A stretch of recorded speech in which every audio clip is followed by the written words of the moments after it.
पिछले एपिसोड में हमने देखा कि लूकस और इजाबेल स्पेनिया माउंटेन पे है और वहाँ उन्हें डम्बलडोर का डंजन मिलता है।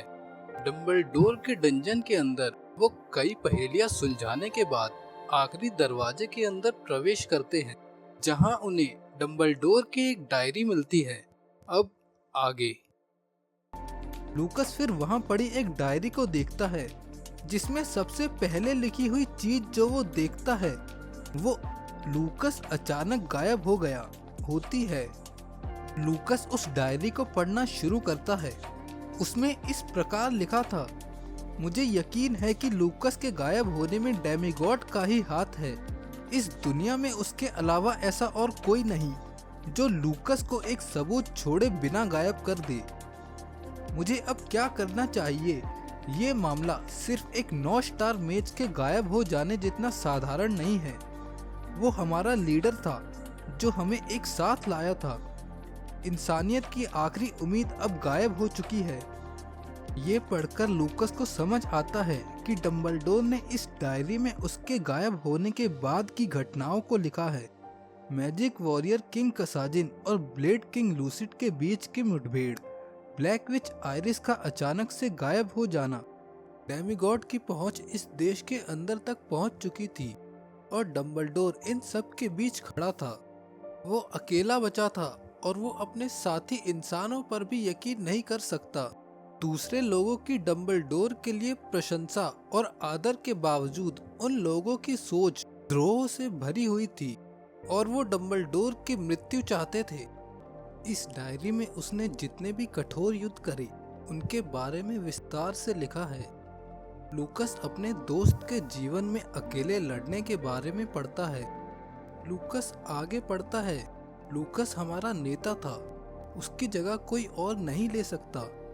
मैंने उसके बोझ को अपने कंधों पर लेने की कोशिश की, पर जैसे जैसे समय बीतता गया मुझे हर पल अपने कौशल की कमी और लूकस के खालीपन की असलियत का अंदाजा लग गया। लूकस मुझे माफ कर दो, मैं ये नहीं कर सकता। ये डम्बलडोर के आखिरी शब्द थे।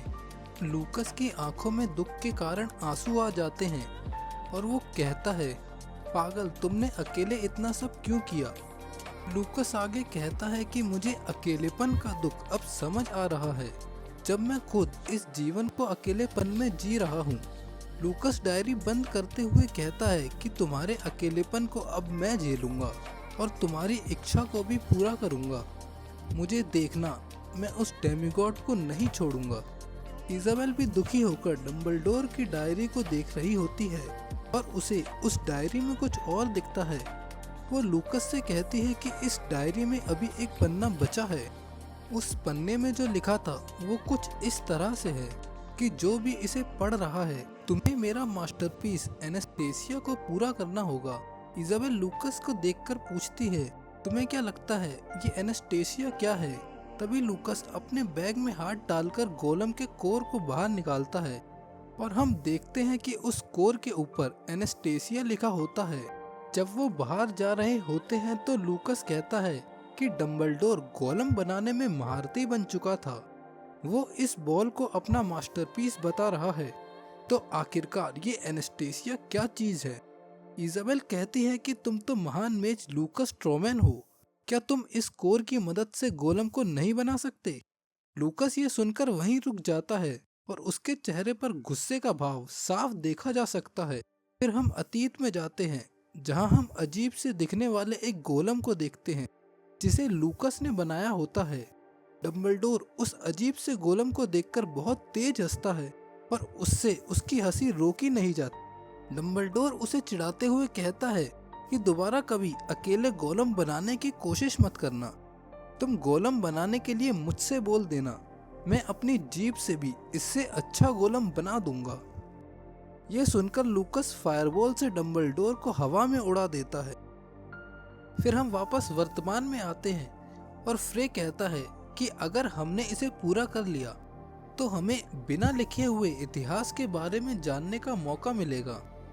इजाबेल पूछती है कि ये कैसा इतिहास है? लूकस कहता है कि वो सब कुछ जो मेरे कैद होने के बाद हुआ। लूकस चलते चलते अचानक से रुक जाता है तो इजाबेल पूछती है, अब क्या हुआ? लूकस गुस्से में बोलता है कि जैसे ही हम बाहर निकले तुम तुरंत गांव की तरफ भाग जाना। जब वो बाहर आते हैं तो ड्रेक का घटिया राजा उनका स्वागत करता है, जो उनका ही इंतजार कर रहा था। लूकस उसे देखकर कहता है, क्या तुम मेरा इंतजार कर रहे हो? राजा इसका कुछ जवाब नहीं देता। तो लूकस फिर से कहता है, बोलो, मैं जानता हूँ कि तुम बुद्धिमान मॉन्स्टर हो। मॉन्स्टर हंसते हुए बोलता है कि हाँ, मैं तुम्हारा ही इंतजार कर रहा था, जो बिना डरे मेरे इलाके में आ गया है। लूकस कहता है, तुम्हें हमारे जंगल में घुसते ही हमारे आने का पता चल गया होगा, फिर तुमने हम पे तभी हमला क्यों नहीं किया? इजाबेल देखती है कि लूकस की आवाज लड़खड़ा रही है। उसने लूकस को इससे पहले कभी इतना घबराते हुए नहीं देखा था।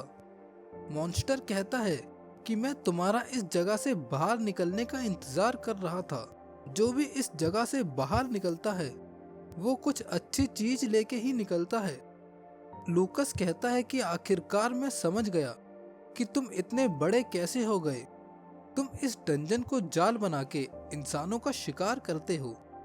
इस डंजन को मेरा दोस्त अपनी जान से भी ज्यादा चाहता था और तुम इसका इस्तेमाल अपने तुच्छ पेट को भरने में कर रहे हो। लूकस बहुत गुस्सा हो जाता है और कहता है, तुम्हें थोड़ी पिटाई की जरूरत है। ड्रेक का राजा लूकस की डरावनी आंखों को देखता है और उसे अपना अतीत याद आता है। उसकी यादों में हम देखते हैं कि ब्लैक विच आयरिस ने उसे हरा दिया और वो उससे कहती है कि मेरा पीछा करना छोड़ दो, वरना मैं तुम्हें जान से मार दूंगी। वर्तमान में राजा कहता है कि मुझे ऐसी आंखें पसंद नहीं। लूकस इजाबेल से कहता है कि यहाँ से चली जाओ, क्योंकि मुझे नहीं पता कि मैं इसे हरा सकता हूँ या नहीं। इजाबेल कहती है कि इसीलिए तो मैं तुम्हें अकेले छोड़कर नहीं जा सकती। मॉन्स्टर फिर अपने मुंह से आग निकालते हुए कहता है कि तुम जैसे लोग बहुत स्वादिष्ट होते हैं। दूसरी तरफ लूकस उस कंगन में माना डालता है और वो छड़ी में बदल जाता है। फिर वो अर्थ मैजिक का इस्तेमाल करके पत्थर का बड़ा हाथ बनाता है और मॉन्स्टर के मुंह पर मारता है। लूकस फिर इजाबेल की तरफ देखते हुए गुस्से में बोलता है कि बददिमाग लड़की, तुम्हें समझ क्यों नहीं आ रहा? तुम यहाँ रहकर मेरे लिए रुकावट ही बनोगी। इजाबेल ये सुनकर दुखी होती है और वहाँ से जाते हुए कहती है कि मैं जल्द ही वापस आऊंगी। इतने में ही मॉन्स्टर उस पे हमला कर देता है और वो फ्लाई मैजिक का इस्तेमाल करके खुद को बचाता है और उड़ते हुए वहाँ से जाने लगता है। मॉन्स्टर उसका पीछा करता है और पीछे से आग का हमला भी करते रहता है। छोटे ड्रेक भी लूकस को भागने से रोकने की कोशिश करते हैं। लूकस विंड और आइस मैजिक का इस्तेमाल करके उन सभी को मार देता है। लूकस सोचता है कि इन छोटे मॉन्स्टर को मारने से कुछ नहीं बदलेगा, मुझे ये लड़ाई जीतने के लिए बड़े मॉन्स्टर को हराना ही होगा। लूकस फिर एक्सप्लोजन मैजिक का इस्तेमाल करने के लिए तैयारी करता है, पर इस मैजिक का इस्तेमाल करने के लिए उसे 3 सेकंड का वक्त लगेगा। लूकस फिर मॉन्स्टर के आने की स्पीड और डायरेक्शन की गणना करता है और बिल्कुल सही समय पे उसकी गर्दन के नीचे एक्सप्लोजन करता है। पर मॉन्स्टर उस मैजिक से बिना किसी चोट के आसानी से बाहर निकल आता है। मॉन्स्टर कहता है कि तुम्हारे अंदर काबिलियत है, पर तुम में ताकत नहीं है। लूकस देखता है कि वो बहुत बुरी परिस्थिति में है, क्योंकि उसके सामने ड्रेक का राजा है और पीछे ड्रेक का झुंड। लूकस सोचता है कि उसकी स्थिति इस समय अच्छी नहीं है। क्या उसे फ्रोजन रिवर अभी पी लेना चाहिए? अब हम देखते हैं कि कुछ घंटों पहले इजाबेल लूकस से कहती है कि तुम फ्रोजन रिवर पी क्यों नहीं लेते? तो लूकस कहता है कि तुम्हें क्या लगता है ये कोई मामूली दवा है? फ्रोजन रिवर की ऊर्जा पर नियंत्रण पाने के लिए मुझे भी कम से कम 1 हफ्ते का समय लगेगा। लूकस आगे कहता है कि मैं इसे अभी नहीं पी सकता, क्योंकि हम खाने और पानी के बिना इतने समय तक यहाँ नहीं रह सकते। वहाँ वर्तमान में लूकस छोटे मॉन्स्टर से लड़ाई करते हुए कहता है कि अगर मैंने अभी फ्रोजन रिवर पिया तो ये आत्महत्या करना ही होगा। इतने में लूकस ड्रेक के राजा के हमले के सामने आ जाता है, पर वहाँ कोई और आ जाता है और राजा पर हमला कर देता है। हमें दिखाया जाता है कि हमला करने वाला फिनिक्स होता है। लूकस उसे देखकर खुश होता है और मुस्कुराते हुए बोलता है कि तुम तो बिल्कुल स्वस्थ लग रहे हो। राजा चिढ़ते हुए कहता है, छोटे पंछी, बीच में दखल मत दो। राजा और फिनिक्स आपस में युद्ध करते हैं। ये देखकर लूकस फिनिक्स को चेतावनी देते हुए कहता है कि यहाँ से भाग जाओ। लूकस कुछ देर में समझ जाता है कि फिनिक्स ये जानते हुए भी यहाँ आया है कि वो ये लड़ाई जीत नहीं सकता। लूकस कहता है कि क्या तुम मुझे कुछ समय देने की कोशिश कर रहे हो? क्या तुम लूकस स्ट्रोमैन को लड़ाई से भागने के लिए कह रहे हो? लूकस फिर खुद से कहता है कि मैं सच में अभी इस लड़ाई को जीतने के लिए बहुत कमजोर हूँ। लूकस फिर लड़ाई वाली जगह से सबसे पास वाली गुफा में चला जाता है। फिर वो फ्रोजन रिवर की शीशी को हाथ में रखकर बोलता है कि मैं मरने से नहीं डर सकता, क्योंकि मौत तो किसी न किसी को रोज ही आती है। लूकस फिर शीशी में भरे पानी को पी जाता है। अचानक से लूकस को हद से ज्यादा दर्द होता है और उसकी आंखों से खून निकलने लगता है। लूकस को फ्रोजन रिवर को खुद में समाने में बहुत दर्द होता है। दूसरी तरफ राजा और फिनिक्स आपस में लड़ रहे होते हैं। तो राजा कहता है कि अच्छा, तो तुम वही फिनिक्स हो जो कुछ समय पहले मुझसे बचकर भाग गए थे, तभी तुम जाने पहचाने लग रहे थे। राजा आगे कहता है कि आज का दिन तो बहुत ही अच्छा है। आज मैं उस स्वादिष्ट इंसान को खा पाऊंगा और तुम्हारी दिव्य ऊर्जा से मेरा पेट भी भर जाएगा। फिनिक्स की यादों में हम देखते हैं कि ड्रेक राजा ने उसे गंभीर रूप से घायल कर दिया है और राजा उसे खाने की तैयारी में है। पर फिनिक्स अपनी बची कुची ताकत के साथ एक जोरदार धमाका करती है, जिससे राजा थोड़ा लड़खड़ाता है और फिनिक्स इस मौके का फायदा उठाती है और वहां से भाग जाती है और वो किसी तरह से उस झरने के पास पहुंच जाती है जहां लूकस बैटलिंग मेथड की ट्रेनिंग कर रहा था। उसके बाद तो हम जानते हैं कि कैसे लूकस ने अपनी नई शक्तियों का इस्तेमाल करके फिनिक्स को बचाया था। वर्तमान में फिनिक्स लूकस का हिसाब चुकाने के लिए राजा से लड़ने की पूरी कोशिश कर रहा है, पर हम पहले से ही जानते हैं कि वो राजा की बराबरी नहीं कर सकती और वो राजा से बहुत पिटती है। दूसरी तरफ फ्रोजन रिवर की ऊर्जा लूकस के शरीर के अंदर के साथ साथ बाहर भी आक्रामक होती जा रही है। लूकस को पहले से पता था कि इस पे नियंत्रण पाना मुश्किल होगा, पर उसे ये नहीं लगा था कि वो इतना ज्यादा मुश्किल होगा। लूकस सभी से माफी मांगते हुए कहता है कि मैंने अपने आत्मविश्वास और अभिमान की वजह से खुद को मिला दूसरा मौका भी गवा दिया। वो आगे कहता है कि मेरे पास फ्रोजन रिवर की शक्ति को खुद में समाने की ऊर्जा नहीं है। लूकस बेहोश होने ही वाला था कि अचानक से उसके शरीर में ऊर्जा का संचार होता है। लूकस आश्चर्य करता है कि ये क्या हो रहा है। फिर लूकस इजाबेल को देखता है और पूछता है, तुम यहाँ क्यों आई? पर इजाबेल उसे हिलने से मना करते हुए कहती है कि तुम्हारे पास अभी इतनी ऊर्जा नहीं आई है, इसलिए एक जगह पर लेटे रहो। वो खाने की तरफ इशारा करते हुए कहती है कि क्या तुमने नहीं कहा था कि फ्रोजन रिवर की शक्तियों को पाने के लिए तुम्हें खाने की जरूरत होगी? लूकस पूछता है कि क्या तुम गांव में जाकर वापस आई हो? इजाबेल कहती है कि हाँ, क्योंकि तुमने बोला था कि तुम इस दुनिया में अकेले हो। मुझे नहीं पता कि तुम इस दुनिया से क्या पाना चाहते हो, पर मुझे तुम पे भरोसा है। इजाबेल फिर लूकस से कहती है कि अब ये बोलना छोड़ दो कि तुम अकेले हो। लूकस को अब समझ आता है कि उसमें संकल्प या साहस का अभाव नहीं, बल्कि ये उन लोगों का संघर्ष है जो अब भी जिंदा है। कुछ देर बाद गुफा के अंदर से इतनी ज्यादा बर्फीली ऊर्जा निकल रही थी कि बाहर राजा लड़ते हुए भी उसे सेंस कर लेता है और राजा का ध्यान उस ऊर्जा की तरफ जाता है। फिनिक्स मौका देखकर उसकी आंख पर हमला कर देता है। इस हमले से राजा को बहुत गुस्सा आता है और फिनिक्स को अपने जबड़े में दबाते हुए उसे जमीन में घुसा देता है।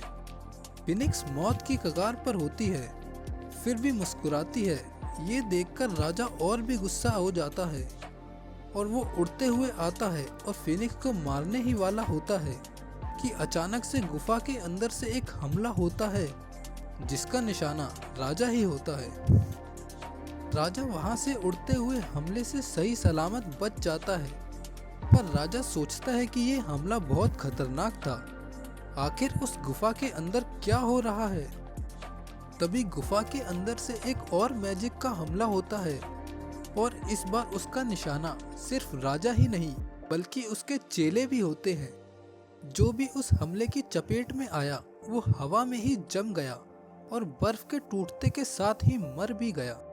राजा की हजारों साल की जिंदगी में ये पहली बार हुआ है जब उसके अंदर डर का भाव आया है, और उसकी इंस्टिंक्ट उसे वहां से भाग जाने को कह रही है। लूकस ऊर्जा में लिपटा हुआ गुफा से बाहर आता है। राजा उसे देखकर पूरी तरह से डर जाता है और वहां से जितना तेज हो सके उतना तेज भागता है। राजा खुद हैरान था कि वो एक तुच्छ इंसान से क्यों भाग रहा है। तभी ना जाने कहां से लूकस सीधा राजा के सामने आ जाता है, जिसे देखकर राजा पूरी तरह से घबरा जाता है। क्या पता उसने डर के मारे मूत भी दिया हो। लूकस फिर बहुत सारे बर्फ के भाले बनाकर राजा पे हमला बोल देता है। राजा उसके हमले से थोड़ा बहुत चोटिल होता है और जवाबी हमला करने के लिए लूकस को ढूंढने लगता है, पर लूकस उसे कहीं नहीं दिखता। लूकस कहता है कि तेरे घमंड ने तुझे अंधा बना दिया है। तुझ जैसा हजारों साल पुराना मॉन्स्टर सिर्फ अपनी आंखों के भरोसे ही मुझे ढूंढने की कोशिश कर रहा है। और हम देखते हैं कि लूकस राजा की चोटिल आंख के सामने ही खड़ा था। लूकस फिर बड़े बर्फ के भाले से राजा की चोटिल आंख पे वार करता है। अब राजा और लूकस आमने सामने खड़े हैं और राजा डरते हुए कहता है कि क्या तुम सच में इंसान ही हो? वहीं दूसरी तरफ इजाबेल सोचती है कि फ्रे को इस लड़ाई को और लंबा नहीं खींचना चाहिए, क्योंकि वो पूरी तरह से थक चुका है। तभी लूकस हवा में एक विशाल बर्फ का भाला बनाता है, जिसे देखकर राजा कहता है कि इस हमले में कई गुना ऊर्जा है। क्या ये आखिरी हमला होने वाला है? फिर राजा भी अपनी सारी ताकत के साथ आखिरी हमला करने के लिए मुंह से आग उगलने की तैयारी करता है और कहता है कि मैं ये तो नहीं जानता कि तुम इतने शक्तिशाली कैसे बने, पर मेरे इस हमले ने एक फिनिक्स को भी मार गिराया था, तो तुम बर्फ की ताकत से तो मुझे कभी नहीं हरा पाओगे। जैसे ही आग और बर्फ के हमले आपस में टकराते हैं, स्पेनिया माउंटेन का आसमान पूरी तरह से जगमग हो जाता है और कुछ ही देर में लूकस का हमला कमजोर पड़ने लगता है। और हम देखते हैं कि लूकस के हमले के कमजोर होने का कारण उसका अपनी जगह पर ना होना था। लूकस राजा के ऊपर आ जाता है और उस पे साइड से हमला करते हुए एक ही झटके में उसका सिर धड़ से अलग कर देता है। इजाबेल ये नज़ारा देखकर पूरी तरह से हैरान रह जाती है। इजाबेल अब भी यकीन नहीं कर पा रही थी कि फ्रे ने हजारों साल पुराने ड्रेक के राजा को मार दिया है। इजाबेल फ्रे को देखते हुए सोचती है कि फ्रे ने अधूरे फॉर्म में होते हुए भी राजा को मार दिया। आखिर लूकस ट्रोमैन अपने सर्वश्रेष्ठ समय में कितना ताकतवर रहा होगा। तभी फ्रे बेहोश हो जाता है और हवा में नीचे गिरने लगता है। इजाबेल जल्दी से जाके उसे पकड़ती है और उसे छूते ही बोलती है कि तुम्हारा शरीर तो पूरी तरह से जम चुका है। फ्रे इजाबेल से उसे फिनिक्स के पास ले जाने को कहता है। रास्ते में इजाबेल बोलती है, तुम सच में लड़ाई में कमाल के थे, तुमने राजा को कितनी आसानी से हरा दिया। फ्रे कहता है कि राजा में युद्ध के अनुभव की कमी थी। बेशक वो 1000 साल का था, पर इंसानों की हत्या करना और अच्छी तरह से लड़ना दोनों बहुत अलग हैं। ताकतवर विरोधी से लड़ने के लिए टैक्टिक्स और ताकत दोनों की जरूरत होती है। जैसे मैंने फाइट में राजा को भरोसा दिलाया कि मैं अपनी पूरी ताकत के साथ आखिरी हमला कर रहा हूँ, जबकि मैंने 80% ताकत भाले में लगाई, जबकि 20% ताकत से उसके पीछे जाकर उस पर हमला करने में। जब वो फिनिक्स के पास पहुंचते हैं तो फिनिक्स अपनी आखिरी सांस ले चुकी होती है। फ्रे फ्लोटिंग मैजिक का इस्तेमाल करके उसे उठाता है और बोलता है, फिनिक्स ने मेरी जान बचाने के लिए अपनी जान दांव पर लगा दी, अब मैं इसे दोबारा जिंदा करूंगा।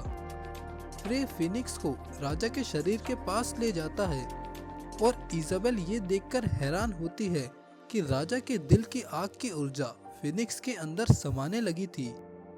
फ्रे कहता है कि इतनी ऊर्जा के साथ फिनिक्स जरूर रिवाइव हो जाएगा। राजा के जाने के बाद इस घाटी में नया राजा बनने के लिए घमासान युद्ध होगा। फ्रे फिनिक्स से कहता है कि मैं तुम्हें इस पहाड़ का लीडर बनने का हुक्म देता हूँ। मेरे दोस्त के डंजन की सुरक्षा करना और ध्यान रखना कि दूसरा या तीसरा राजा इस डंजन को हानि न पहुंचा सके, और उसे अलविदा करते हुए कहता है कि वो उस दिन का इंतजार करेगा जब वो दोबारा मिल सके। अब हम देखते हैं कि वो कॉस सिम्फनी नाम के एक गांव में है। रे अब लगभग पूरी तरह से ठीक हो चुका है और शांति से एक बेंच पर बैठा है। इजाबेल वहां आती है और कहती है कि उसने शिप को बुक कर दिया है, पर आज कोई भी शिप यहाँ से नहीं जाएगी।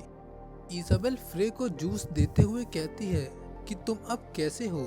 फ्रे जवाब में कहता है कि अब वो ठीक है, उसे बस थोड़ा वजन बढ़ाने की जरूरत है।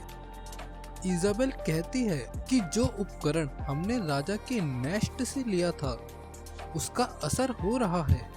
डंबलडोर का बनाया हुआ सैलेमेंडर का शक्तिशाली अग्नि तत्व का क्लोक जिसने फ्रोजन रिवर की ऊर्जा को स्थिर कर दिया है। फिर इजाबेल कहती है कि क्या नेस्ट में से सारे उपकरण लेना जरूरी था? जादुई बैग लगभग पूरा भर चुका है। फ्रे कहता है कि वो बेशक हमारे काम का ना हो, पर मैं अपने दोस्त की चीजों को उस जगह सड़ने के लिए नहीं छोड़ सकता। इजाबेल कहती है कि नया सेमेस्टर शुरू होने वाला है। ये छुट्टियां इतनी लंबी थी कि ऐसा लगता है कई साल गुजर गए हैं। फ्रे आंख मारते हुए कहता है कि वो तो पहाड़ों पे सिर्फ एक हफ्ता ही रुके हैं। इजाबेल फ्रे से पेरुअन के घर जाने के बारे में पूछती है। इजाबेल कहती है कि उसका घर इसी एरिया में है और वैसे भी हमें शिप ना होने की वजह से आज रुकना ही है। फ्रे और इजाबेल फिर पेरुअन के घर पहुंच जाते हैं और वहां बहुत बड़े मैंशन को देखकर चौंक जाते हैं। द्वारपाल उनसे वहां आने का कारण पूछता है तो फ्रे जवाब में पूछता है कि क्या पेरुअन घर पर है। फिर वो फ्रे से उसकी पहचान पूछता है तो फ्रे कहता है मैं पेरुअन का दोस्त हूँ और मेरा नाम फ्रे ब्लेक है। फिर हम अतीत में आते हैं जहाँ पेरुअन द्वारपाल से कहता है कि उसका दोस्त छुट्टियों में यहाँ आ सकता है। उसका नाम फ्रे ब्लेक है, वो ब्लेक फैमिली से है। अगर वो आए तो उनसे वैसे ही व्यवहार करना जैसा मुझसे करते हो। वर्तमान में उसी समय वहाँ एक घोड़ा गाड़ी आती है और सैनिक कहता है कि वो वापस आ गई है, और हम देखते हैं कि गाड़ी में से एक सुंदर लड़की बाहर आती है और पूछती है कि यहाँ क्या हो रहा है। द्वारपाल कहता है खुद को यंग मास्टर का दोस्त बताने वाला ये लड़का आया हुआ है। वो लड़की उसका स्वागत करते हुए कहती है कि तुम जरूर फ्रे होगी, मैंने अपने भाई से तुम्हारे बारे में बहुत सुना है। फिर वो सुंदर लड़की इजाबेल से कहती है कि वो जरूर लेडी इजाबेल होगी। इजाबेल उससे खुद की पहचान करवाने के लिए कहती है तो वो खुद को पेरुअन की छोटी बहन लाइलिया बताती है और उन्हें अपनी गाड़ी में मैंशन के अंदर चलने को कहती है। इजाबेल का चेहरा लाल हो जाता है और वो लेडी लाइलिया की सुंदरता की तारीफ करते हुए बोलती है कि बेशक मैं एक लड़की हूँ, फिर भी तुम्हारे सुंदरता के जाल में फंस गई हूँ। द्वारपाल कहता है कि वो अभी फ्रे और इजाबेल की पहचान की पुष्टि नहीं कर पाए हैं। लेडी लाइलिया द्वारपाल को सिर्फ देखती है, जिसे देखकर द्वारपाल तुरंत उन्हें अंदर जाने के लिए कह देता है। फ्रे सोचता है कि वो अभी तक मेन बिल्डिंग को नहीं देख पाया, जबकि उन्हें गेट से निकले हुए कुछ समय बीत चुका है। वो सोचता है कि आखिर ये राज्य कितना बड़ा है। फ्रे लाइलिया से कहता है कि तुम कब से मुझे ही देख रही हो, क्या तुम कुछ कहना चाहती हो? तो लाइलिया कहती है मेरे भाई ने मुझे जो बताया था तुम उससे काफी अलग हो, तुम्हारे बाल ग्रे होने की जगह सफेद है। तो फ्रे अपने बालों को देखते हुए कहता है कि हमारी जर्नी में काफी कुछ चीजें हुई है। लाइलिया कहती है कि तुम मुझसे खुल के बात कर सकते हो, आखिर तुम मेरे भाई के दोस्त हो और ब्लेक फैमिली से भी हो। फ्रे फिर लेडी लाइलिया से इनफॉर्मली बात करने लगता है, जो इजाबेल और लाइलिया दोनों को ही चौंका देता है। फ्रे फिर कहता है कि तुमने ही तो खुल के बात करने को बोला था। लाइलिया फिर बात को बदलते हुए कहती है कि मैंने सुना है तुम मेरे भाई के साथ वेस्टवुड एकेडमी में पढ़ते हो। फिर वो पूछती है कि पेरुअन एकेडमी में कैसा परफॉर्म करता है। फ्रे जवाब देता है कि मुझे नहीं पता, पेरुअन मुझसे 2 साल आगे है और हम अक्सर नहीं मिलते। लाइलिया हैरान होते हुए सोचती है, अगर फ्रे पेरुअन से 2 साल छोटा है तो वो लगभग मेरी उम्र का ही हुआ। फिर वो मेंशन पहुंच जाते हैं। पेरुअन फ्रे के स्वागत के लिए पहले से ही वहां खड़ा होता है। फिर पेरुअन उनका स्वागत करते हुए कहता है कि मैं तुम्हारा ही इंतजार कर रहा था। वो फ्रे से पूछता है, क्या तुमने अपना काम पूरा कर लिया? तो फ्रे हाँ में जवाब देता है। पेरुअन फिर उसके बाल के बारे में पूछता है, तो फ्रे कहता है कि वो नया लुक ट्राई कर रहा है। फिर फ्रे कहता है कि मैं थका हुआ और बहुत भूखा हूँ। तो पेरुअन हंसते हुए कहता है कि ये तो मैं तुम्हारे कहे बिना भी देख सकता हूँ। लाइलिया पेरुअन को देखते हुए कहती है कि उसने अपने भाई को इतना खुश पहले कभी नहीं देखा।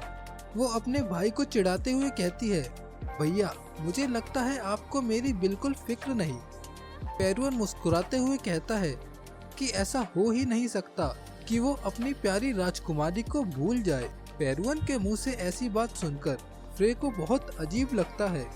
लाइलिया फिर कहती है कि मैं तुम्हारे बगल में ही खड़ी थी, फिर भी तुमने मेरी तरफ देखा तक नहीं। इतना कह के वो मेंशन के अंदर चली जाती है। पेरुअन कहता है, ये तो बहुत बुरा हुआ। मेरी बहन अक्सर ही गुस्सा हो जाती है, पर उसके गुस्सा होने की वजह एक रहस्य ही रहता है। फ्रे फिर अजीब चेहरे के साथ बोलता है कि तुम्हारा अपनी बहन को बिना झिझक के राजकुमारी कहना ज्यादा बड़ा रहस्य है। पेरुअन पूछता है कि तुमने नर्क के पहाड़ों में क्या किया? तो फ्रे कहता है, तुम्हें हमारी मंजिल के बारे में कैसे पता चला? मैंने तो तुम्हें अभी तक बताया ही नहीं। तो पेरुअन कहता है कि क्या तुमने मेरी मंगेतर की जान नहीं बचाई थी? फ्रे ये सुन के सोच में पड़ जाता है, पर इजाबेल उसे समझाती है कि पेरुअन लेडी सोनिया की बात कर रहा है। तो फ्रे मुस्कुराते हुए कहता है, लगता है सोनिया सही सलामत यहाँ पहुँच गई है। पेरुअन गहरी सांस लेते हुए कहता है कि लेडी सोनिया अभी तक तलवारबाजी की ट्रेनिंग कर रही है। वो बहुत मेहनती है, इसमें कोई शक नहीं कि उसे इतनी छोटी सी उम्र में ही रेन स्टॉर्म का टाइटल मिल चुका है। फ्रे हाँ में सर हिलाता है और कहता है कि उसका तुम्हारे साथ रहना वेस्ट है। फिर फ्रे पेरुअन से पूछता है कि हम कहाँ जा रहे हैं। तो पेरुअन बताता है कि हमारी फैमिली का ये रूल है कि मेहमान को सबसे पहले परिवार के मुखिया से मिलना होता है। पेरुअन अपने पापा के कमरे के सामने आ जाता है और फ्रे से कहता है, चलो मैं तुम्हें अपने पापा से मिलवाता हूँ। अब हम देखते हैं कि फ्रे और इजाबेल डाइनिंग टेबल पर पेरुअन की फैमिली के साथ बैठे हैं। फिर पेरुअन के पिता कहते हैं कि तुमसे मिलकर अच्छा लगा फ्रे ब्लेक। पूछते हैं कि काउंट ब्लेक कैसे हैं? तो फ्रे कहता है कि वो ठीक है। वहीं इजाबेल वहां पेरुअन के पिता के ऑरा की वजह से घबराई हुई बैठी है। लूकस सोचता है कि मैंने तो बस फ्रे का शरीर उधार लिया है, मैं तो उसके पिता से मिला तक नहीं। फ्रे सोचता है कि जन फैमिली का मुखिया शेपर्ड जन एम्पायर के 7 स्टार मेज में से एक और 4th मैजिक टावर का मास्टर है। इनके पास डेमीगॉड के बारे में जरूर कुछ जानकारी होगी। शेपर्ड जन आगे कहता है कि 6th मैजिक टावर यहाँ से बहुत दूर है, इसलिए मैं काउंट ब्लेक से साल में एक बार मैजिक टावर कॉन्फ्रेंस में ही मिल पाता हूँ। फ्रे पेरुअन के पिता के चेहरे पे डम्बलडोर के मैजिक टैटू को देखता है। उसके पिता पेरुअन और उसकी मंगेतर की जान बचाने के लिए फ्रे को धन्यवाद कहते हैं और वो फ्रे से पूछते हैं कि आखिर नर्क के पहाड़ों में तुम्हें क्या काम पड़ गया था। फ्रे कहता है कि उसे वहाँ कुछ निजी काम था। पेरुअन के पिता उससे विस्तार में जानना चाहते हैं, पर फ्रे कहता है वो एक छोटा सा काम था जो आपके ध्यान देने लायक नहीं है। पेरुअन के पिता हंसते हैं और पेरुअन से पूछते हैं कि बैंक्वेट की तैयारी कैसे चल रही है। पेरुअन कहता है कि सब कुछ सही चल रहा है। पेरुअन के पिता कहते हैं कि बहुत से महत्वपूर्ण मेहमान उस बैंक्वेट में आने वाले हैं, इसलिए तुम खुद इस बैंक्वेट की तैयारी करोगे। ये तुम्हें भविष्य में काम आएगा। पेरुअन फ्रे को भी बैंक्वेट में न्योता देने वाला होता है। तभी उसके पिता उसे रोकते हुए फ्रे से कहते हैं कि मैं एक नए मैजिक पर काम कर रहा हूँ और तुमसे उस बारे में कुछ सलाह चाहता हूँ। वो आगे कहते हैं कि तुम्हें दबाव में आने की कोई जरूरत नहीं, मैं बस एक नया दृष्टिकोण जानना चाहता हूँ। मैं नई जनरेशन की राय लेना चाहता हूँ। पेरुअन और सभी परिवार के लोग वहाँ से जाने लगते हैं और पेरुअन कहता है कि मैं तुम्हारा बाहर इंतजार करूँगा। फ्रे इजाबेल से भी बाहर जाकर पेरुअन की मदद करने को बोलता है। अब कमरे में सिर्फ फ्रे और पेरुअन के पिता बचे हैं। पेरुअन के पिता अब सीरियस होते हुए फ्रे से कहते हैं कि बताओ तुम्हारे असली इरादे क्या है, तुम क्या षड्यंत्र रच रहे हो। उसके पिता आगे कहते हैं कि बताओ ट्रोमेन रिंग्स उसके राज्य में क्यों आए हैं। फ्रे सोचता है कि ये ट्रोमेन रिंग्स क्या है और कहता है कि आपको कुछ गलतफहमी हो गई है। पेरुअन के पिता आगे बोलते हैं कि तुम बहुत चालाक हो, तुमने पेरुअन का इस्तेमाल किया। क्या तुम्हें पेरुअन से पता चला कि इस समय मैं घर पे ही हूँ। उसके पिता फ्रे को उंगली दिखाते हुए बोलते हैं कि तुम्हें नहीं लगता कि तुम ज्यादा ही घमंड में आ रहे हो, जो तुम इनको खुलेआम मेरे सामने पहन रहे हो जैसे ये कुछ भी ना हो। फ्रे उनसे ढंग से समझाने को बोलता है तो पेरुअन के पिता कहते हैं कि मैं टाइफून इयररिंग्स की बात कर रहा हूँ। फ्रे को फिर एकेडमी का ट्रोमेन रिंग्स क्लब याद आता है जिसका लीडर पेरुअन है। फ्रे कहता है कि आप क्या कह रहे हैं, मुझे कुछ समझ नहीं आ रहा। मुझे ये बालियाँ स्पेनिया माउंटेन पर मिली है। पेरुअन के पिता पूछते हैं कि क्या तुम ट्रोमेन रिंग्स के सदस्य नहीं हो। तो फ्रे कहता है पेरुअन ने एक बार मुझसे ज्वाइन करने के लिए पूछा था पर मैंने मना कर दिया क्योंकि मुझे किसी ग्रुप से बंद जाना पसंद नहीं। पेरुअन के पिता खड़े होते हुए बोलते हैं कि मैं उस क्लब की बात नहीं कर रहा जिसका लीडर पेरुअन है, बल्कि मैं उनकी। ये कहते हुए वो बीच में ही रुक जाते हैं और कहते हैं ऐसा लगता है मुझे कुछ गलत फहमी हो गई थी, तुम अपना गार्ड डाउन कर सकते हो। तो फ्रे कहता है अगर आप कहते हैं तो। पेरुअन के पिता पूछते हैं तुम्हें क्या लगता है तुम अभी कहाँ पर हो। फ्रे कहता है कि वो अपने दोस्त के घर पर है। फ्रे आगे कहता है कि वो सिर्फ अपने दोस्त से मिलने आया है और मुझे आपके यहाँ होने या मिलने के बारे में कुछ नहीं पता था। पेरुअन के पिता को अब भी फ्रे पर भरोसा नहीं है पर वो उस पे भरोसा करने की कोशिश करेंगे। पेरुअन के पिता फ्रे से उसका बैकग्राउंड पूछते हैं और कहते हैं मुझे तुम्हें हम में से एक ही समझना होगा। फिर वो फ्रे से पूछते हैं कि तुम्हें क्या लगता है इस कॉन्टिनेंट का मास्टर कौन है। फ्रे अचानक से ये सुन के काफी हैरान होता है। पेरुअन के पिता आगे कहते हैं कि इंसानों के द्वारा बनाए गए देश में सबसे ताकतवर कास्टकाओ एम्पायर है। फिर भी वो पूरे कॉन्टिनेंट का सिर्फ 10% ही है। अगर पूरे कॉन्टिनेंट में होशियार क्रिएचर्स की शक्ति को 10 उंगलियों में गिना जाए तो इंसानों की शक्ति को 3 उंगली ही माना जा सकता है। इतनी सी शक्ति के बाद हम खुद को कॉन्टिनेंट का मास्टर नहीं कह सकते। पेरुअन के पिता अब अपने चेहरे पर सीरियस एक्सप्रेशन लाते हुए कहते हैं कि इस दुनिया में एक और क्रिएचर भी है, एक सबसे बढ़कर प्राणी जो अपना काम परछाइयों में से करता है और वो है डेमीगॉड। वो ही है जो इंसानों की सोसाइटी को कंट्रोल करते हैं। वो आगे कहते हैं कि ये सब तुम जैसे जवान लड़के को एक कॉन्स्पिरेसी थ्योरी लगेगी, पर इस दुनिया के पीछे ऐसा प्राणी सच में है। हम अब देखते हैं कि फ्रे एक्साइटमेंट के कारण कांप रहा होता है। पेरुअन के पिता पूछते हैं कि तुम अचानक से हंस क्यों रहे हो। दूसरी तरफ फ्रे सोचता है कि उस समय सिर्फ 5 ही लोग थे जो डेमिगॉड के खिलाफ अपनी जान की बाजी लगाने को तैयार थे। रे ने सोचा था कि डेमिगॉड ने इस दुनिया पर पूरी तरह से कंट्रोल कर लिया है और इस समय के लोगों को इस खतरे और चालाक रूल्स का कुछ पता नहीं है।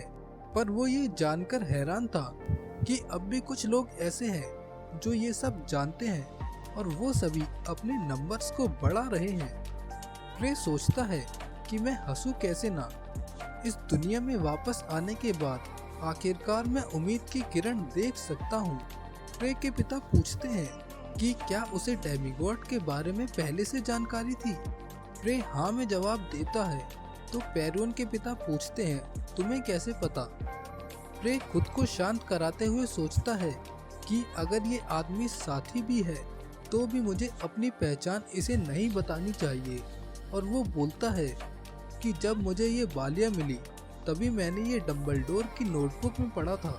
पेरुन के पिता एक्साइटमेंट के मारे खड़े हो जाते हैं और बोलते हैं कि क्या तुम सच में महान मैजिशियन डम्बलडोर की बात कर रहे हो। रे इसका जवाब सिर्फ अपना सिर हिला के देता है। पेरुन के पिता समझ जाते हैं कि फ्रे पहले उससे जानकारी चाहता है। फिर वो बोलते हैं कि हमारे पास डेमिगॉड के बारे में बहुत कम जानकारी है। हम नहीं जानते कि उनकी गिनती कितनी है और क्या वो सच में है भी या नहीं, उनका असली इरादा क्या है। और ना ही हम ये जानते हैं कि वो सब छुपके क्यों रहते हैं। पर हम एक बात अच्छी तरह से जानते हैं कि वो इतने ताकतवर हैं कि अगर वो पृथ्वी से पूरे जीवन को मिटा भी दे तो भी उनमें शक्ति बची रहेगी। फ्रे ये जानकर चैन की सांस लेता है कि कम से कम पेरुन के पिता को जरूरी चीजों का पता है। मुझे ये तो पता है कि वो बहुत ज्यादा नहीं है, उनकी गिनती 100 से ज्यादा नहीं होनी चाहिए, पर उनमें से हर एक किसी गॉड की तरह नहीं, डिस्ट्रक्शन की तरह है। पेरुन के पिता कहते हैं कि 4000 साल पहले 5 हीरोज डेमिगॉड के खिलाफ खड़े हुए थे। उन लोगों के बारे में हर किसी ने सुना है। Great sage Dumbledore, magic warrior king Kasajin, blade king Lucid, black witch Iris और महान मेज लूकस ट्रॉमैन। पर लूकस के गायब होने के बाद इतिहास बदल गया। मैजिक वॉरियर किंग और ब्लेड किंग के बीच बहस होने की वजह से वो दोनों अलग हो गए। ब्लैक विच ने अपने सारे निशान मिटा दिए। ग्रेट सेज अकेले ही बचे और अंत तक लड़े, पर अकेले डेमिगॉड का मुकाबला ना कर सके और उसके बाद इनका नाम अतीत बनकर रह गया। रे सोचता है कि जो भी पेरुन के पिता ने कहा वो सब डम्बलडोर की डायरी से मिलता जुलता है और फ्रे को लगता है कि वो इस आदमी पर भरोसा कर सकता है। पेरुन के पिता आगे कहते हैं कि हमारा सर्कल ऐसी ऑर्गेनाइजेशन है जो उनकी विल को आगे बढ़ाने का काम कर रहे हैं।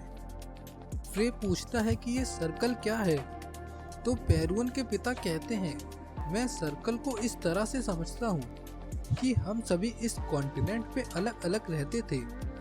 जैसे जैसे समय गुजरा जो दुनिया हमें विरासत में मिली थी वो बट गई और ये एक ऐसी सिचुएशन है जहाँ हम एक दूसरे से मिलकर सब ठीक रखते हैं। फ्रे कहता है कि जब भी 3 से ज्यादा लोग जमा होते हैं वहाँ हमेशा पॉलिटिक्स ही होती है। पेरुन के पिता आगे कहते हैं कि हम कई सर्कल्स में बटे हुए हैं, पर सबसे प्रभावी circles straw necklace, fish founder armlets और लूसिड स्वॉर्ड्स हैं। फ्रे को समझ आता है कि इन सर्कल्स के नाम अतीत के हीरो के नाम पर हैं और सोचता है कि कसाजिन और लूकस ट्रॉमैन के सर्कल्स का क्या हुआ। पेरुन के पिता बोलते हैं कि मुझे बाकी सर्कल्स के बारे में तो नहीं पता, पर मैंने सुना है ट्रॉमैन सर्कल की हालत कुछ सही नहीं है। उनका एग्जीक्यूटिव मर गया और उनके आधे लोगों ने दूसरे सर्कल्स को ज्वाइन कर लिया। ये सुन के फ्रे का गुस्सा 7वें आसमान पर आ जाता है, पर वो खुद पर काबू पाते हुए कहता है कि मैजिक वॉरियर किंग कसाजन के उत्तराधिकारी का क्या हुआ। तो पेरुन के पिता कहते हैं कि कसाजन का टाइटल मैजिक वॉरियर एक समय पर एक इंसान को ही मिलता है, पर हम नहीं जानते कि वो कहाँ है। फ्रे पूछता है कि क्या सर्कल्स एकेडमी के क्लब से जुड़ा हुआ नहीं है, जबकि उनका नाम तक सेम है। पेरुवन के पिता कहते हैं कि क्लब तो बस स्टूडेंट्स ने ऐसे ही शुरू कर दिया था। जब हमें एकेडमी में कोई कमाल का बच्चा मिलता है तो हम उसे अपनी तरफ कर लेते हैं, पर उन बच्चों को सर्कल के अस्तित्व के बारे में नहीं पता। वो आगे कहता है कि हमारी ऑर्गेनाइजेशन की जैसी और भी नाम होना अच्छी बात है। इससे हमें छुपे रहने में मदद मिलेगी और पकड़े जाने का डर भी कम होगा, क्योंकि हमें नहीं पता कि डेमिगॉड की आंख और कान कहां तक जा सकते हैं। पेरुवन के पिता कहते हैं कि मैं तुम्हें बस यही सब बता सकता हूँ, अब बताने की बारी तुम्हारी है। मैंने स्पेनिया माउंटेन में डम्बलडोर का डंजन होने की अफवाह सुनी है। तो फ्रे कहता है कि मैं भाग्यशाली था, क्योंकि मैं एक खतरनाक परिस्थिति में था, जिस वजह से मैं एक अनजान जगह पर चला गया और वहाँ मुझे डम्बलडोर का डंजन मिल गया। पेरुवन के पिता फिर से एक्साइटेड हो जाते हैं और पूछते हैं कि क्या तुम जिस डायरी की बात कर रहे थे वो तुम्हें वहीं से मिली है? तो फ्रे हाँ में जवाब देता है। अब तो मुझे लगने लगा है कि अगर फ्रे ने कुछ और बताया तो इसे हार्ट अटैक ही ना आ जाए। पेरुवन के पिता पूछते हैं कि वो वहाँ कैसे जा सकते हैं।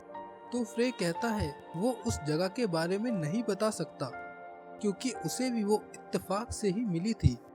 पेरुवन के पिता कहते हैं कि मैं अभी भी पूरी तरह से तुम पर भरोसा नहीं कर सकता, और फ्रे से टाइफून इयररिंग्स का प्रभाव दिखाने को कहते हैं। फ्रे आर्टिफैक्ट का इस्तेमाल करता है और उसके चारों ओर माना जमा होने लगता है। उसकी शक्ति देखने के बाद पेरुवन के पिता कहते हैं कि वो उस पे इसलिए शक नहीं कर रहा था कि वो ट्रोमैन रिंग्स का सदस्य है, बल्कि उस पे शक करने का उससे भी बड़ा कारण है। अब सीन बदलता है और शाम का समय हो चुका है और जन हाउस में एक पार्टी हो रही है। बहुत से नोबल परिवार के लोग वहां आए हुए हैं और पार्टी एंजॉय कर रहे हैं। हम देखते हैं कि फ्रे पार्टी में सज धज कर आया हुआ है और एक कोने में अकेला खड़ा है और सोचता है कि उसने आखिरकार किसी को ढूंढ ही लिया जो डेमिगॉड के बारे में जानता है। पर अब चीजें और भी कठिन हो गई है, क्योंकि मुझे सर्कल्स के बारे में और जानना होगा, फ्रोजन रिवर की ऊर्जा को कंट्रोल करना सीखना होगा और डम्बलडोर के गोलम एनेस्थेसिया को भी कंप्लीट करना होगा। इतनी सारी चीजें सोचने की वजह से फ्रे के सर में अब दर्द होने लगता है। फिर वो सोचता है कि ये शायद सिर्फ एक संजोग नहीं कि मैं फ्रे के साथ सिंक्रोनाइज भी हो गया। और तभी वहाँ इजाबेल आ जाती है और पूछती है कि तुम इतनी गहरी सोच में कहाँ खोए हुए हो। फिर वो अपनी ड्रेस दिखाते हुए पूछती है कि वो कैसी लग रही है। वो आगे कहती है कि लेडी लाइलिया ने इस ड्रेस को खुद पसंद किया है। फ्रे उसकी तरफ देखते हुए बोलता है कि बिना चिंता के तुम्हें बहुत अच्छा लगता होगा ना। अब हम फ्रे की यादों में देखते हैं कि वो पेरुवन के पिता से बात कर रहा होता है कि 1 महीने पहले मैजिक टावर कॉन्फ्रेंस के समय उसने एक रिपोर्ट सुनी थी कि कोई डेमिगॉड से मिल चुका है। फ्रे पूरी तरह से चौंकते हुए पूछता है कि वो कौन है जो डेमिगॉड से मिल चुका है। तो पेरुवन के पिता कहते हैं कि उस व्यक्ति का नाम ओसाका ब्लेक है, जो कि फ्रे ब्लेक के पिता हैं। अब हम वापस प्रेजेंट में आते हैं, जहां एक आदमी किसी को मक्खन लगाने की कोशिश करता है। वो ऐसा उसके बैंक्वेट में न्योता पाने के लिए कर रहा था। दूसरी तरफ सोनिया भी पार्टी में आ जाती है और फ्रे और इजाबेल से मिलती है।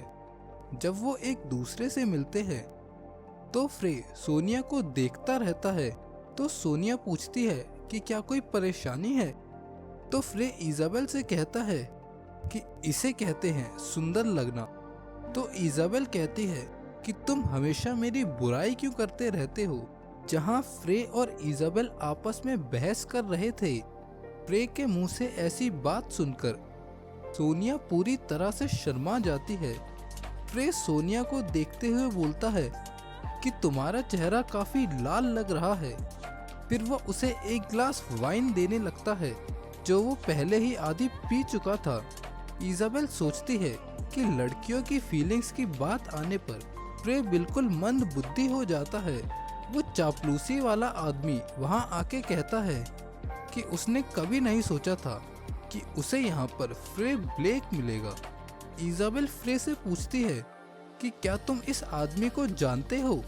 फ्रे अपनी यादों में देखकर इस आदमी के बारे में ढूंढने लगता है, पर फ्रे के कुछ याद करने से पहले ही वो आदमी कहता है कि मैंने कभी नहीं सोचा था कि ब्लेक हाउस के कचरे को यहाँ पर देखूंगा। तो फ्रे सोचता है कि मुझे यादों में देखने की कोई ज़रूरत नहीं, क्योंकि ये तो बस एक घटिया आदमी है। वो आदमी कहता है कि चाहे तुम कितने भी बड़े कचरे के ढेर क्यों ना हो, आखिर तुम ब्लेक हाउस की पहुंच के कारण पेरुअन के बैंकेट में आ ही सकते हो। वो चापलूस आदमी अंदर ही अंदर फ्रे से जल रहा होता है, क्योंकि उसे इस बैंक्वेट में न्योता लेने के लिए कड़ी मशक्कत करनी पड़ी थी। वो आगे कहता है कि तुम ब्लेक हाउस की पहुंच के कारण एकेडमी भी चले गए, जबकि मैं वहां घुस भी नहीं सका। फ्रे उसे वहीं रोकते हुए वहां से दफा होने को कहता है। सोनिया फिर चापलूस से पूछती है कि क्या वो फ्रे का करीबी है, तो वो चापलूस कहता है हाँ, वो बहुत करीबी है। फिर चापलूस की नज़र सोनिया और इजाबेल पर पड़ती है और वो सोचता है कि ये दो सुंदर लड़कियां कौन हैं। अगला सवाल उसके दिमाग में आता है कि ये दोनों फ्रे जैसे कचरे के साथ यहाँ क्यों खड़ी है। डीएसटी हाउस नोबल वहाँ आता है और चापलूस से पूछता है कि क्या यहाँ कोई परेशानी है। फिर वो लेडी सोनिया से अपनी पहचान कराते हुए कहता है कि वो डीएसटी हाउस का बड़ा बेटा पैट्रिक है। सोनिया भी खुद की पहचान कराते हुए कहती है कि वो सोनिया एक्वरीड है। चापलूस को लगता है कि सोनिया दूसरे देश से है, इसलिए उसे नहीं पता कि फ्रे किस तरह का लड़का है, और वो सोचता है कि ये तो बहुत बढ़िया हुआ, मुझे इस मौके का फायदा उठाते हुए फ्रे को आखिरकार नीचा दिखाना चाहिए। चापलूस तुरंत सोनिया से माफी मांगते हुए कहता है कि मैं लॉर्ड पेरुअन के मंगेतर को पहचान न सका। सोनिया फ्रे की तरफ मुड़ते हुए कहती है कि अभी तक शादी पूरी तरह से पक्की नहीं हुई है, और फ्रे सोचता है कि वो उसे ये बात क्यों बता रही है। चापलूस कहता है कि मैं ये देखकर हैरान हूँ, आप पेरुअन के मंगेतर होने की वजह से यहाँ के सारे अतिथि से मिल रही है, पर फ्रे ब्लेक आपके ध्यान देने लायक नहीं है। ये सुनते ही हम दोनों सुंदर लड़कियों की आंखों में गुस्सा साफ देख सकते हैं। अब पैट्रिक भी फ्रे की बेइज्जती करते हुए कहता है कि इसे तो इसके घर से भी निकाल दिया गया है। इजाबेल ये सुनकर बहुत गुस्सा हो जाती है और कहती है कि मुझे नहीं पता तुम कौन हो, पर इस पूरे बैंक्वेट में स्किल्स के मामले में कोई फ्रे की जूती की बराबरी भी नहीं कर सकता, और पैट्रिक से फ्रे से माफी मांगने को कहती है। फ्रे उसके सिर पर हाथ रख के उसे शांत करने की कोशिश करता है, पर पैट्रिक कहता है कि माफी तो उसे मांगनी चाहिए जिसने इस नालायक को यहाँ बुलाया है।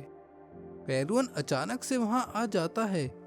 पेरुअन अब पैट्रिक को चिढ़ाते हुए उससे माफी मांगने लगता है और कहता है कि मुझे नहीं पता था कि मुझे अपने दोस्त को बुलाने के लिए डीएसटी हाउस से परमिशन लेनी पड़ेगी। पेरुअन आगे कहता है कि आज के सारे मेहमान में से फ्रे सबसे महत्वपूर्ण है। फिर पैट्रिक माफी मांगने लगता है, तो पेरुअन कहता है कि घबराने की कोई जरूरत नहीं है, ये जगह मेरा घर है और तुम मेरे मेहमान। और पेरुअन चापलूस के पास जाके कहता है कि अगर आज ये पार्टी ना होती तो तुम यहाँ जिंदा खड़े ना होते। वो नोबल्स इतना डर जाते हैं कि वहां से कुत्तों की तरह भागने लगते हैं। फ्रे कहता है कि तुम मेरी सोच से भी ज्यादा शातिर हो। तो पेरुअन कहता है कि मैं तो बस फ्रे की नकल करने की कोशिश कर रहा था। फ्रे कहता है कि मैं तो बहुत सज्जन और दयालु हूँ। तो पेरुअन कहता है कि क्या तुमने कभी वो चीज देखी है जिसे आईना कहते हैं? तो फ्रे कहता है कि उसकी परछाई इतनी चमकदार है कि वो आईने को ज्यादा देर देख ही नहीं पाता। तो पेरुवन कहता है कि इसका मतलब तुम सच में गंजे होने लगे हो। इजाबेल और सोनिया दोनों उन्हें बच्चों की तरह लड़ते देख हंसने लगती है। अब पेरुवन सीरियस होके बोलता है कि फ्रे, तुम बहुत अजीब हो। जो ताकत तुमने शिप पे दिखाई, अगर तुम वो सबको दिखा दो तो कोई तुम्हें कचरा बोलने की हिम्मत नहीं करेगा। फ्रे कहता है कि एक समझदार आदमी को कभी अपनी ताकत का ढिंडोरा नहीं पीटना चाहिए। पेरुवन फिर फ्रे से पूछता है कि उसके पिता ने उससे क्या बात की थी। फ्रे कहता है कि उन्हें मेरे ट्रॉमेन रिंग्स के सदस्य होने पर शक था। पेरुवन सोचता है कि फ्रे एकेडमी के क्लब की बात कर रहा है, तो वो पूछता है कि क्या फ्रे क्लब ज्वाइन करेगा। तो फ्रे मना कर देता है, पर हम फ्रे की यादों में फिर से जाते हैं, जहां पेरुवन के पिता कहते हैं कि तुम पर से मैंने अपना शक सिर्फ इसलिए नहीं हटाया क्योंकि तुम टाइफून इयररिंग्स को यूज कर सकते हो, बल्कि इसलिए क्योंकि किसी और ने तुम्हारे पहचान की गारंटी ली है। तो फ्रे पूछता है, वो इंसान कौन है। पेरुवन के पिता कहते हैं कि वो हाइंस ब्लेक है, जो कि फ्रे का बड़ा भाई है। हाइंस ब्लेक स्ट्रॉ नेकलेस सर्कल का सदस्य है। वो आगे फ्रे से कहते हैं कि उसे पता है कि फ्रे के परिवार ने उसके साथ क्या किया है। तुम्हें अनगिनत चोटें आई होंगी। मैं इस पोजीशन में तो नहीं कि मैं कुछ कह सकूं, पर हाइंस काउंट ब्लेक और माइकल से अलग है। वो तुम्हारे घर से निकाले जाने को लेकर किसी और वजह से राजी हुआ था। अब हम उसकी यादों से बाहर आते हैं और फ्रे कहता है कि मेरा एकेडमी वापस जाने का कोई इरादा नहीं है।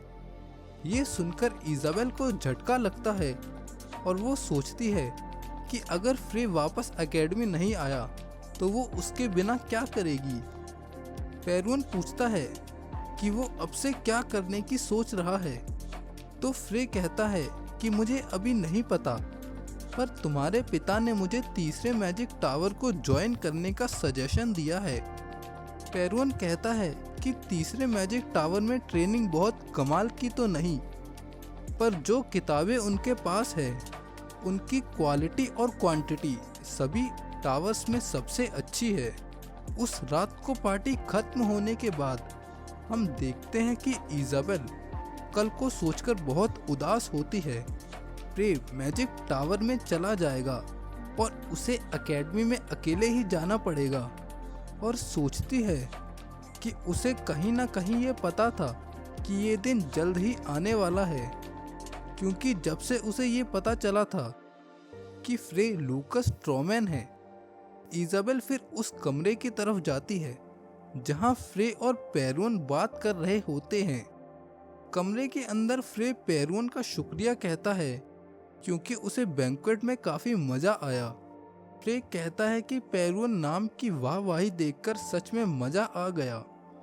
तुम सच में इस दशक के जीनियस हो जो जन हाउस में पैदा हुआ है। पेरुवन कहता है, हाँ मैं जीनियस हो सकता हूँ क्योंकि मैंने 5 साल की उम्र में ही माना सेंस कर लिया था। फ्रे पेरुवन से पूछता है कि क्या तुम दिखावा कर रहे हो, पर फ्रे भी इस जानकारी से हैरान होता है क्योंकि डंबलडोर ने 7 साल की उम्र में माना को सेंस किया था। ये लड़का सच में जीनियस है। पेरुवन आगे कहता है, वो 4 स्टार मेज 17 साल की उम्र में बन गया था, पर ऑफिशियल रिकॉर्ड में उन्होंने उस समय मेरी उम्र 20 साल लिखी है। फ्रे पूछता है कि ऐसा क्यों। अब पेरुवन सीरियस होते हुए कहता है कि मैंने ये बात पहले किसी को नहीं बताई, पर सामने तुम हो इसलिए बता रहा हूँ। मैं अपने टैलेंट को एक अभिशाप समझता हूँ।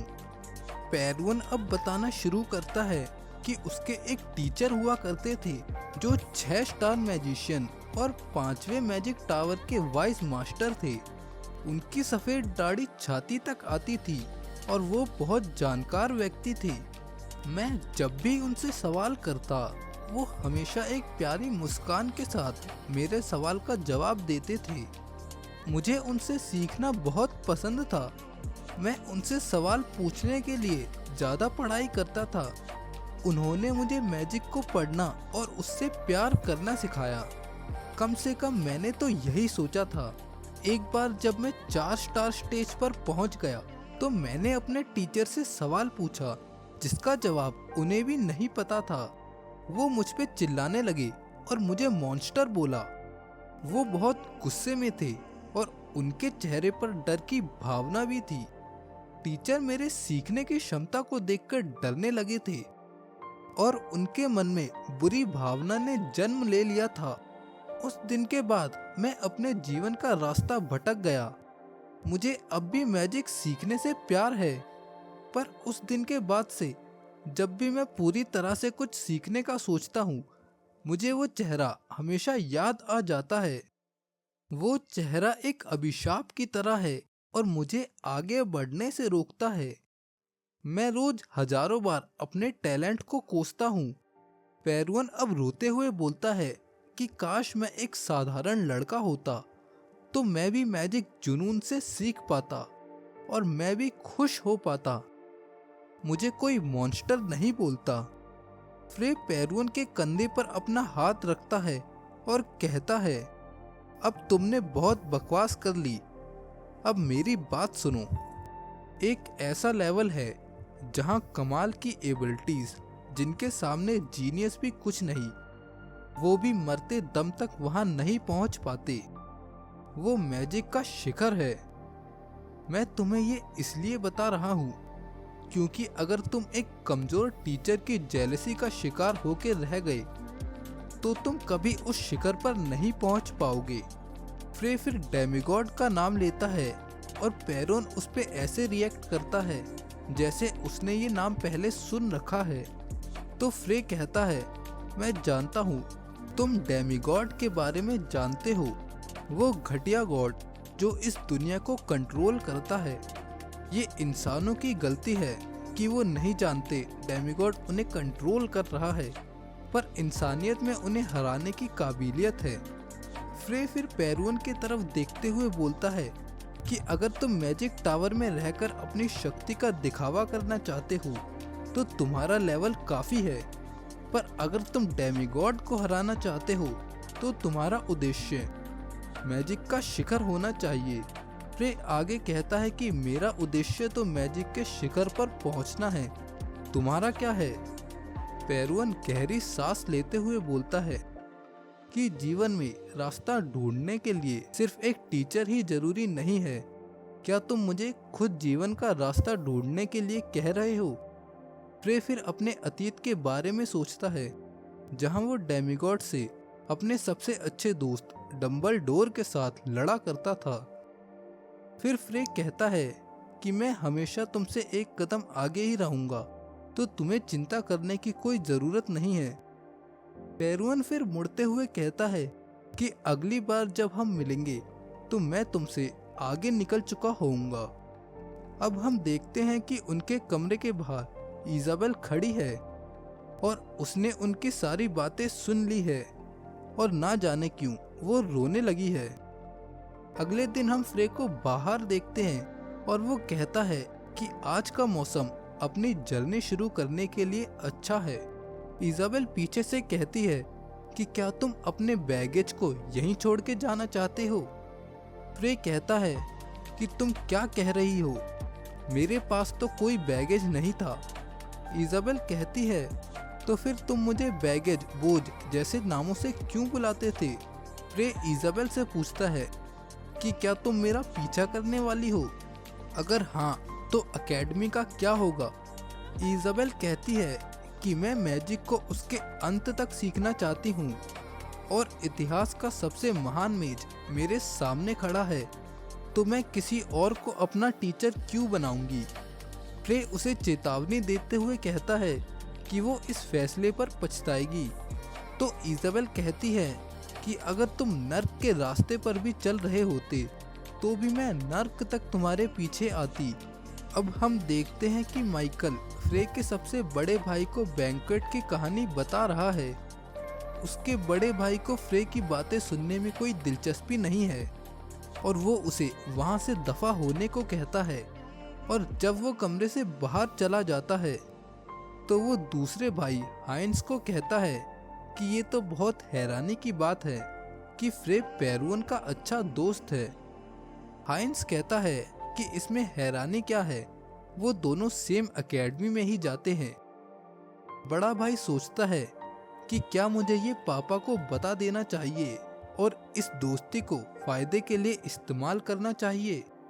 अब हम देखते हैं कि इजाबेल एक बैज को देखते हुए फ्रे से उसके बारे में पूछ रही है। तो फ्रे कहता है कि ये उसे ड्यूक शेपर्ड से मिला है जो पेरुअन के पिता है। ये किसी पास की तरह है जिसकी मदद से वो उनके सर्कल में जाने के लिए परीक्षा दे सकता है।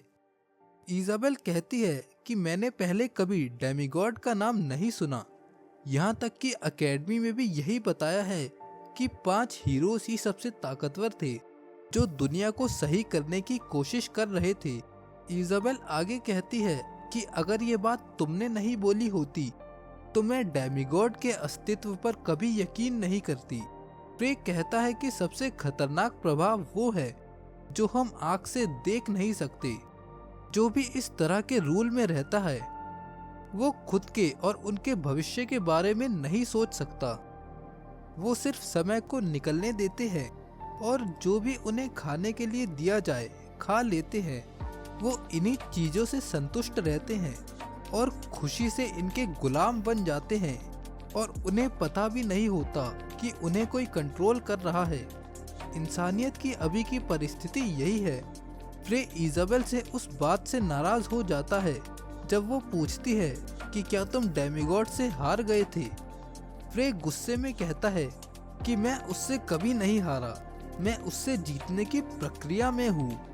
फ्रे और इजाबेल अब तीसरे मैजिक टावर पहुँच जाते हैं और फ्रे सोचता है कि सर्कल ज्वाइन करने के लिए अभी आधा साल बाकी है। तब तक उसे फ्रोजन रिवर की ऊर्जा को स्टेबल करना है और अपनी ताकत वापस पाने के लिए ट्रेनिंग करनी है। फ्रे को अब बीते वक्त की याद आती है जब वो मैजिक टावर में सीखते हुए पूरा खो जाया करता था। तभी अचानक से कुछ डार्क एल्व्स वहाँ आ जाते हैं। फ्रे ये देखकर थोड़ा चौंक जाता है। तभी इजाबेल कहती है कि एल्व्स और ड्वार्फ्स को इंसानों के देश में आने की अनुमति है। फ्रे कहता है कि उसने इस बारे में एकेडमी में तो पढ़ा था, पर उन्हें सच में अपनी आंखों के सामने देखकर मैं सच में हैरान हूँ। 4000 साल पहले ये कभी नहीं हो सकता था। फ्रे को उसकी पड़ी हुई चीज याद आती है कि एल्व्स पूरी तरह से आपस में जुड़ गए थे। नॉर्थ का जंगल उनका राज्य है।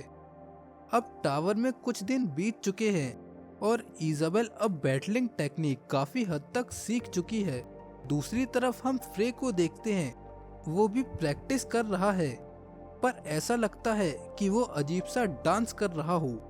एक अनजान व्यक्ति कहता है कि फ्रे के बारे में पूरे टावर में घूमने की अफवाह फैली हुई है। वो पूरे दिन ये अजीब सा डांस करता है और पूरी रात लाइब्रेरी में रहता है। लोग कहते हैं कि एक अजीब लड़का टावर में आया हुआ है। फ्रे के द्वारा की गई मूवमेंट पहली नज़र में सच में अजीब तो है। अब जब इजाबेल बैटलिंग टेक्निक से परिचित हो गई है, वो काई को महसूस कर सकती है। वो फ्रे के डांस में छुपे अविश्वसनीय मूव्स को देख सकती है। फ्रे इतनी तेज हमला करता है कि उसे नंगी आंखों से नहीं देखा जा सकता। वो वापस अपनी पोजीशन में आ जाता है, जिसे देखकर लगता है कि वो एक अजीब डांस कर रहा हो, पर असलियत में वो बहुत हाई लेवल मार्शल आर्ट है। दूसरी तरफ हम एक आदमी को जमीन पर गिरा हुआ देखते हैं, जिसका कारण उसका डार्क एल्फ से लड़ाई में हारना था। वो अपनी हार मान लेता है और एल्फ कहता है कि वो एक कमजोर इंसान है।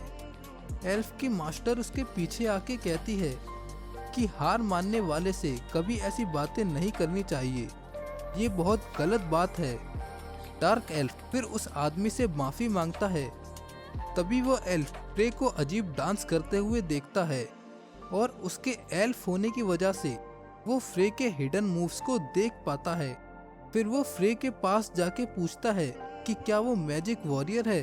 तो फ्रे कहता है कि वो एक मैजिशियन है। डार्क एल्फ को इस बात पर भरोसा नहीं होता क्योंकि उसके मूव्स मैजिशियन के नहीं थे। फिर डार्क एल्फ खुद की पहचान कराते हुए कहता है कि मेरा नाम लायमसन है और वो फ्रे से लड़ाई करने के लिए पूछता है।